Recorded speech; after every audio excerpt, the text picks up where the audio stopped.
বন্ধু বান্ধৱীসকল আপোনালোক সকলোটিকে এই বছৰৰ শেষত ডিচেম্বৰ মাহ প্ৰায় শেষত মই জলফাই আচাৰ বনাবলৈ লৈছোঁ।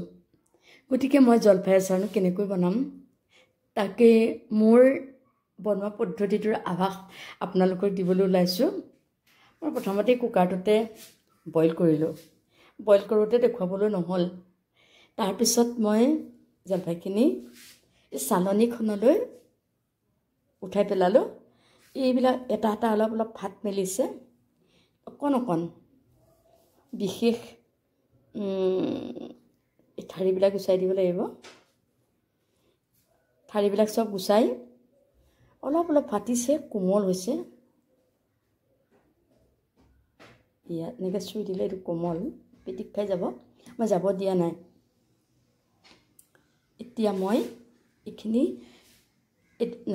কাচিম কটাৰীৰে, কিন্তু তাৰ আগত অলপ ৰ'দত দিম। চালনীখনো তিতি গৈছেতো, এই চালনীখনো শুকাওক, জলফাইখিনি অলপ পানীটো শুকাওক, বেছি নহয়, 1 ঘণ্টা 2 ঘণ্টামান ৰ'দত দিম। ৰ'দত দি পেলাই মই এখন চুৰিৰে কাচি দিম। কাচি দিয়াৰ পিছত কেনেকৈ বনাম আপোনালোকে চাব, মই দেখুৱাই যাম।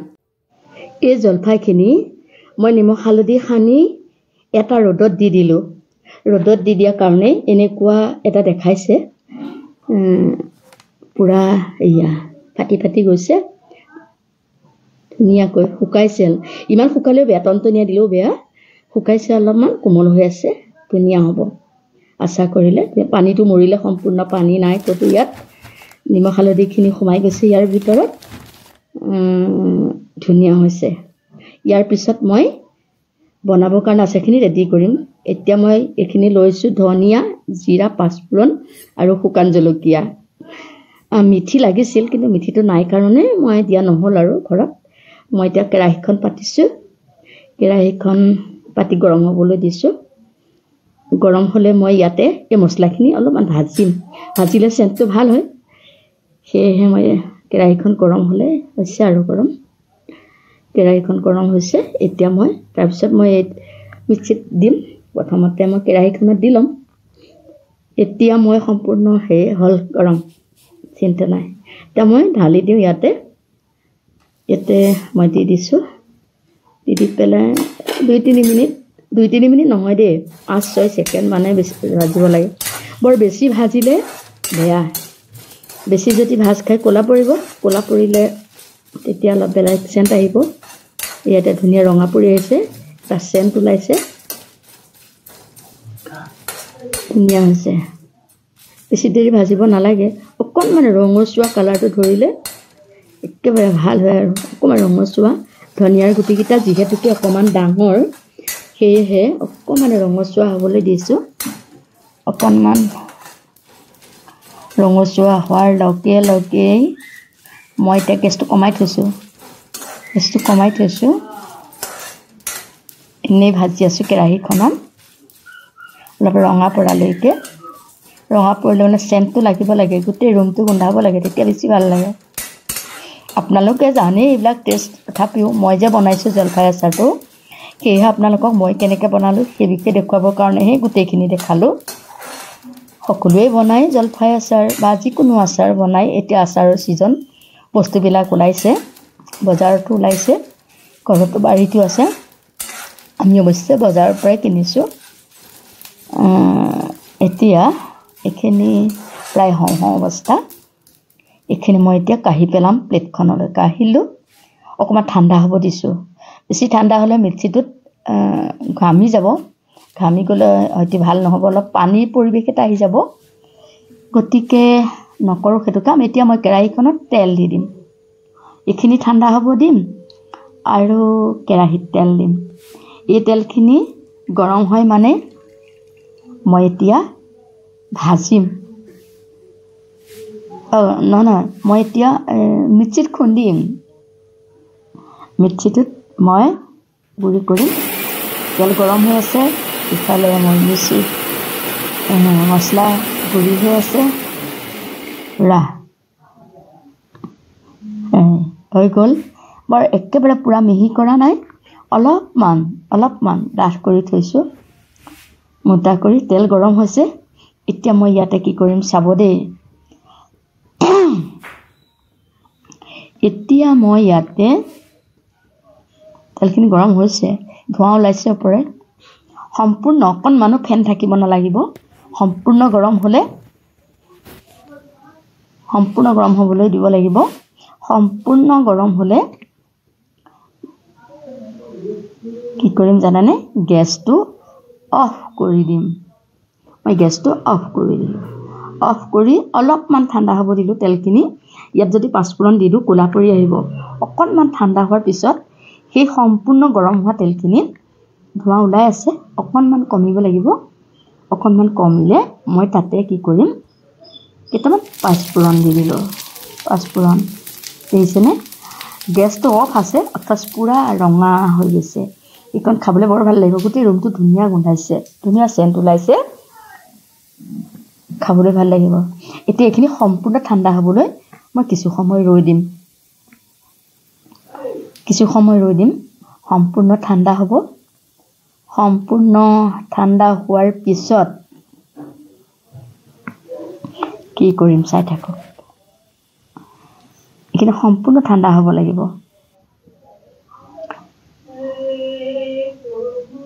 ঠাণ্ডা হ'ল এতিয়া মই কাশ্মীৰী মিৰ্চ তাত 1 চামুচ মই তেলত দি দিম তেতিয়া কালাৰটো বহুত বেছি ধুনীয়া হয় দি দিলোঁ এতিয়া উতলা নাই কিন্তু তেলখিনি যিহেতুকে গৰমৰ পৰা ঠাণ্ডা হোৱা তেল কুহুমীয়া গৰম হৈ আছে তেয়া অকণমান ফেনৰ দৰে উঠিছে লৰাই দিলে চাব কালাৰটো একদম বঢ়িয়া হৈ যায়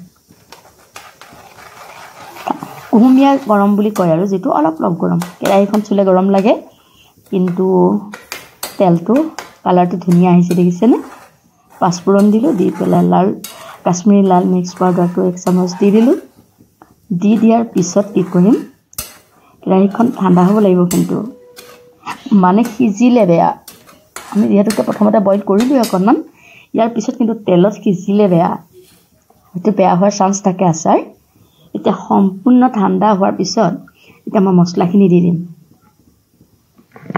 মছলাখিনি ইয়াতে দি দিলে মছলাখিনি কি হয় কালাৰটো কি ভাল হয় মছলাখিনি ঢালি দিছোঁ এইখিনি গোটেইখিনি মিক্স কৰি পেলাম এতিয়া আমি গোটেইখিনি মিক্স কৰি পেলাম গোটেইখিনি মিক্স হোৱাৰ পিছত এটা বেলেগ কালাৰ হ'ব সেই কালাৰটো জলফাই গাত লাগি যাব খাবলৈ টেষ্ট হ'ব ইয়াত কোনো পানী নামত অকণমানো নাই জলফাইখিনিও ৰ'দত দি পেলাই পানী মাৰি থৈছোঁ নিমখ হালধি সানি আৰু মছলাটো ইয়াতো সম্পূৰ্ণ শুকান ক'তো নাই আনকি ঘামি পেলাই গৰম হৈ থাকিলে ঘামি পেলাই এটো পানী ওলাব পাৰে বুলিও সম্পূৰ্ণ ঠাণ্ডা কৰি লৈছোঁ এতিয়া জলফাইখিনি থৈ দিছোঁ সৰ মই এতিয়া ইয়াতে অলপকৈ দি দিম এইখিনি গোটেইখিনি দিম আৰু যেহেতু মই ভিডিঅ'টো কৰি আছোঁ কামখিনিও কৰি আছোঁ সেয়েহে দুইখন হাত চলাবলৈ অকণমান অসুবিধা হৈছে কাৰণে অলপমান দি দেখাইছোঁ এতিয়া মই গোটেইখিনি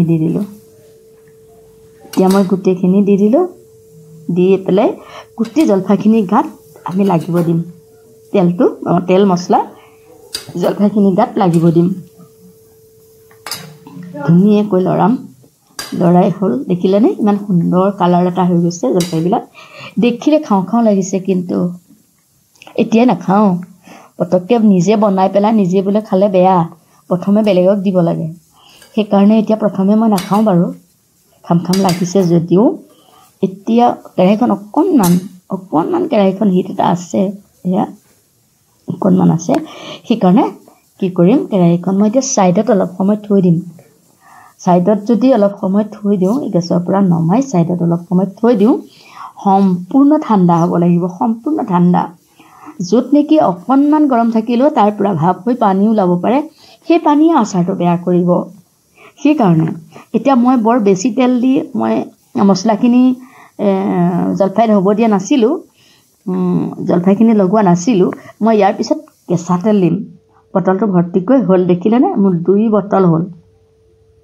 সম্পূৰ্ণ ঠাণ্ডা হোৱাৰ পিছত মই বটলত ভৰালোঁ 2 বটল হ'ল হৰলিক্স বটল এইকেইটা চিচা বটল প্লাষ্টিকৰ বটলত আচাৰ থৈ নাখাব প্ৰয়োজন হ'ব পাৰে চিচা বটল এতিয়া মই ভৰাই দিলোঁ সম্পূৰ্ণ কিন্তু তেলখিনি এতিয়া নিদিওঁ এতিয়া ৰাতি এইটো কাম মই ৰাতি কৰি আছোঁ কালিলৈ পুৱা মই ৰ'দলৈ উলিয়াই দিম আৰু লগতে ৰ'দলৈ দিয়াৰ আগত ভৰ্তিকৈ তেল দিম মুখলৈকে তেল দিম ইমান ধুনীয়া লাগিছে দেখাত খাম লাগি আছে সঁচাই খাম আৰু ভৰ্তিকৈ তেল দি পেলাই এসপ্তাহমান ৰ'দত দিম এসপ্তাহ ৰ'দত দিয়াৰ পিছত ছানছেটত তুলি থ'লে গোটেই দিনটো ৰ'দ পৰিব তেতিয়া বেছি ভাল হয় এসপ্তাহমানৰ পিছত এসপ্তাহ 10 দিন পিছত লাহেকৈ নমাই আনি বটলৰ সাফৰখন তাত প্ৰথমে খুলি দিম কাৰণ বটলৰ সাফৰখনত অলপমান পানী ৰৈ থাকে চাবচোন লক্ষ্য কৰিব সেই পানীখিনি যাতে আচাৰত নপৰে তাৰ প্ৰতি লক্ষ্য ৰাখিব আৰু সেইখন ৰ'দত দি দিব সাফৰখন খুলি আকৌ এটা দিন ৰ'দত দি দিব কেনেবাকৈ যদি পানী এটো পৰিছিলেও সাফৰখনৰ পৰা ঢাকনিখনৰ পৰা তেতিয়া ভাল হ'ব